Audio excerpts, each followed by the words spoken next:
Stroke করলে যেরকম হয় হামাগুড়ি দিয়া মানে পড়তেছে, উপর থাকা কেউ নিচে আছে, আর মানে অন্যরকম অবস্থা। আমি আপনার পাউসে গোবর নাই, গোবর পাউসে নগদ বাড়ির থেকে হালকা এই জায়গায় লাগছে, এই টুকটা হালকা। যখন চাকাটা নামবা গেছে কঠিন আর একটা আওয়াজ হয়েছে, বুঝতে পারছেন? হওয়ার পরে তখন আমরা করলাম এই ট্রেন পড়ছে, তখন আমার ব্যাটা 5-7টা মহিলা আসা সব লোকজনকে নামবা, ছাদের উপর থেকে নামবে, তারপর কম্পার্টমেন্ট থেকে নামবে, লিয়া সব কিছু কমপ্লিট করে লিয়া প্যাসেঞ্জারেরা জার্মানিটায় চলে গেছে। গরমে আরাম নিয়ে হবে না হাহুতাশ, ঘুরলে পরে ওয়ালটন ফ্যান বাতাস আর বাতাস।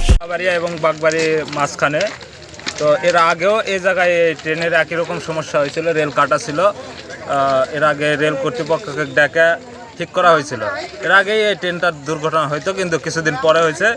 বেলা দুপুর 2টার সময় এই ট্রেনটি দুর্ঘটনা হয় এবং ছাদে অনেক লোক ছিল, প্রায় 50-60 জন। তারা বেশি আহত হয়, ভিতরে খুব একটা সমস্যা হয়নি।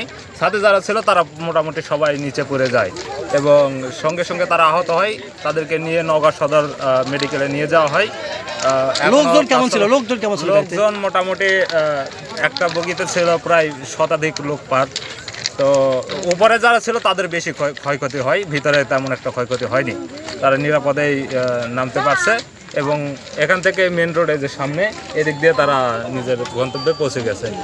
আশেপাশে প্রচুর লোকজন, মানে পোলট্রি মুগরির মতো যেরকম মানে স্ট্রোক করলে যেরকম হয় হামাগুড়ি দিয়া মানে পড়তেছে, উপর থাকা কেউ নিচে আছে, আর মানে অন্যরকম অবস্থা। ছাদ ভর্তি লোক ছিল। তো সেই অবস্থায় আমরা যতদূর পারছি ওদেরকে, যারা আহত ছিল তাদেরকে মনে করেন যে মেন রোডের কাছে নিয়ে যায়, গাড়িতে উঠাই দিছি। তারা মানে যেভাবে পারছে, তাদের আত্মীয় স্বজন ছিল তারা নিয়ে গেছে। তো পরবর্তীতে ফায়ার সার্ভিস আসলো। এই তো এই মানে এই অবস্থা তো দেখতেছি। আমাদের পর্যাপ্ত ফোর্স অলরেডি আমরা নিয়ে এসেছি এবং আরও ফোর্স আমরা আনতেছি জেলা সদর থেকে।